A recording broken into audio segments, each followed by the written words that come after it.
ফারুক, আপনি জানেন যে সকাল থেকেই ধানমন্ডি ৩২ নম্বরের যে বঙ্গবন্ধু শেখ মুজিবুর রহমানের যে বাসাটা, সেই বাসাকে যতটুকু রয়েছে সেইটুকু বাকি অংশটুকু গুড়িয়ে দেওয়ার একটা প্রচেষ্টা ছিল বিক্ষোভকারীদের মধ্যে। এই রায় ঘোষণাকে কেন্দ্র করে রায় ঘোষণা হয়েছে, মৃত্যুদণ্ড হয়েছে, এবং এরপর থেকে আমরা দেখেছি যে এখন পর্যন্ত প্রায় কয়েক দফায় ধানমন্ডি ৩২ নম্বরের এই সড়কে ধাওয়া পাল্টা ধাওয়া হচ্ছে। এখন মিরপুর সড়কে এই ধাওয়া পাল্টা ধাওয়া ছড়িয়ে পড়েছে। আমরা দেখতে পাচ্ছেন যে এখানে ধানমন্ডি ২৭ নম্বরের দিকে বিক্ষোভকারীরা অবস্থান করেছে। আগুন জ্বালিয়ে তারা টিয়ার গ্যাস থেকে বাঁচার এবং সাউন্ড গ্রেনেড থেকে যে ধোঁয়া এবং গ্যাস, সেখান থেকে নিজেদেরকে নিরাপদে রাখার চেষ্টা করছেন। অন্য পাশে আমরা দেখতে পাচ্ছি যে সেনাবাহিনীর যে সদস্যরা রয়েছে, বিজেপি, র্যাব এবং পুলিশের ব্যাপক উপস্থিতি আমরা দেখতে পাচ্ছি। ফারুক, সকাল থেকে যত সময় গড়িয়েছে আমরা দেখেছি যে ততটাই মানুষের উপস্থিতি, বিক্ষোভকারীদের উপস্থিতি এখানে বেড়েছে।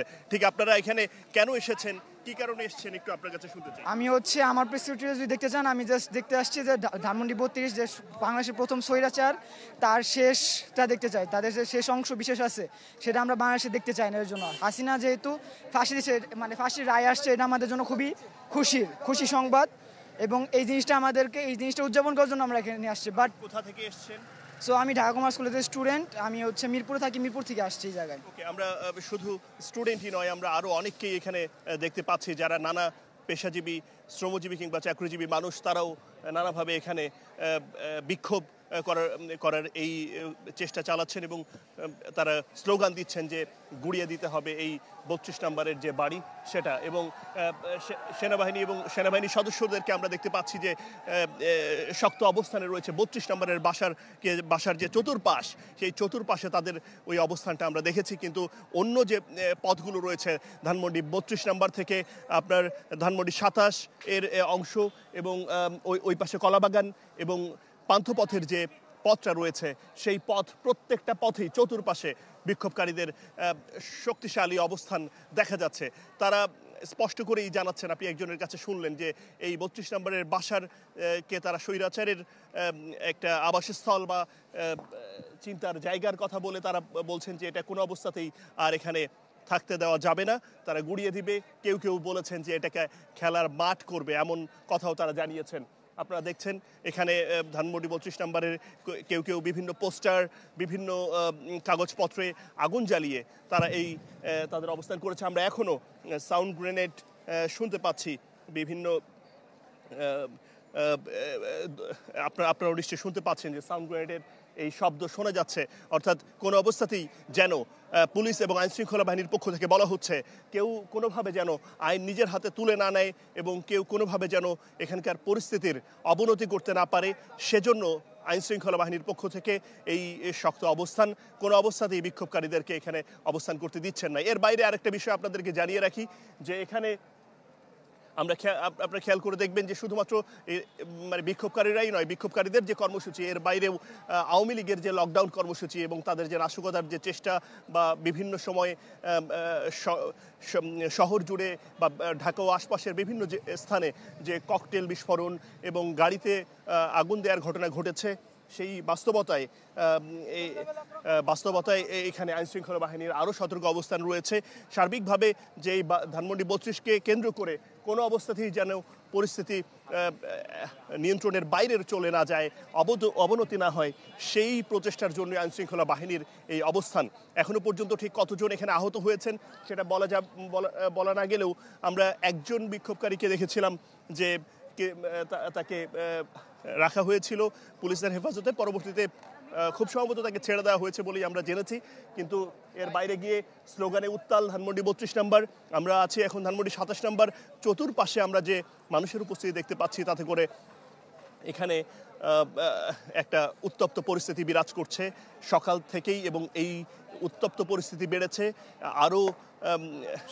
সজীব, আপনাকে অসংখ্য ধন্যবাদ, আপনি আমাদের সঙ্গে থাকুন।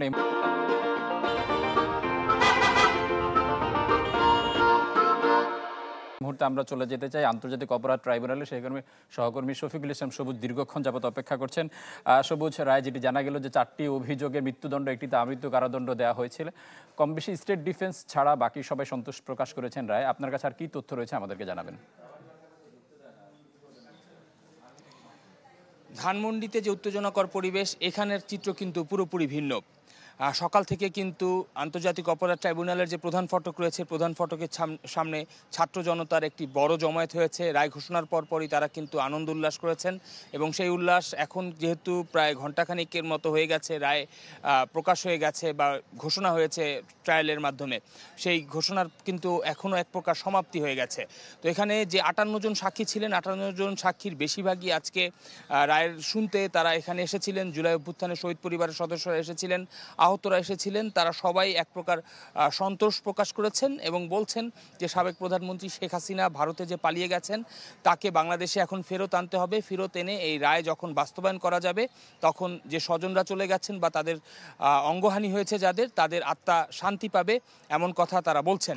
পাশাপাশি বেশ কয়েকজন পরিবারের সদস্যরা কিন্তু বলেছেন এবং ইনকিলাব মঞ্চের যিনি প্রধান সমন্বয়ক তিনিও বলেছেন যে সাবেক আইজিপি চৌধুরী আব্দুল্লাহ মামুনের রাজসাক্ষী হওয়ার কারণে তার যে 5 বছরের সাজা হয়েছে, এই 5 বছরের সাজার শহীদ পরিবারের সদস্যদের জন্য কষ্টদায়ক। তারা বলছেন যে 5 বছর পর তিনি যখন বেরিয়ে তাদের সামনে দিয়ে চলাচল করবেন, একজন সন্তানহারা পিতা কিংবা সন্তানহারা মায়ের জন্য তা ভীষণ কষ্টদায়ক হবে, এই কথা তারা বলছেন। তো সব মিলে আজকে হাইকোর্ট সহ আন্তর্জাতিক অপরাধ ট্রাইব্যুনাল এই অঙ্গন কিন্তু পুরোপুরি আইনশৃঙ্খলা রক্ষাকারী বাহিনীর চাদরে ঢাকা ছিল। বলা চলে এক প্রকার নিশ্ছিদ্র নিরাপত্তার মধ্যে দিয়েই কিন্তু আন্তর্জাতিক অপরাধ ট্রাইব্যুনাল 2024-এর 5 আগস্টের পরে পুনর্গঠন করার পরে আজকে যে প্রথম রায় হলো, প্রথম আসামি হিসেবে সাবেক প্রধানমন্ত্রী শেখ হাসিনার মৃত্যুদণ্ড এবং সাবেক স্বরাষ্ট্রমন্ত্রী আসাদুজ্জামান খান কামালের যে মৃত্যুদণ্ড, এই মৃত্যুদণ্ড বাংলাদেশ সহ সারা পৃথিবীবাসী দেখল। সরাসরি কিন্তু এই রায় সম্প্রচার করা হয়েছে বিটিভি সহ আন্তর্জাতিক আরেকটি গণমাধ্যম এবং চ্যানেল 24-এর পর্দাও দর্শকরা সেই রায়ের যে রায় পাঠ করা এবং কোন কোন ইস্যুকে সামনে রেখে আদালত এই রায়টি দিয়েছেন তা কিন্তু জানা গেছে। তো এর মাধ্যমে বলা চলে যে জুলাই আন্দোলনের শহীদ যারা হয়েছেন বা জুলাই আন্দোলনের সাথে যারা সম্পৃক্ত ছিলেন, তাদের যে দীর্ঘদিনের দাবি ছিল, 1 বছরের বেশি সময় ধরে তারা এই দাবি করে আসছিলেন যে নির্বাচন আগে না রায় আগে, বিচার আগে, সেই বিচারের কিন্তু এরই মধ্যে একটি ধাপ অগ্রসর হয়ে গেল। তো বলা চলে শহীদদের যে দাবি দাওয়াগুলো ছিল, পরিবারের যে দাবি দাওয়াগুলো ছিল, সেই দাবির একটি অগ্রগতি তারা আজকের এই রায়ের ফলে তারা দেখছেন। পাশাপাশি তারা এও বলছেন যে বাস্তবায়নটা আসলে এখন খুবই বেশি জরুরি।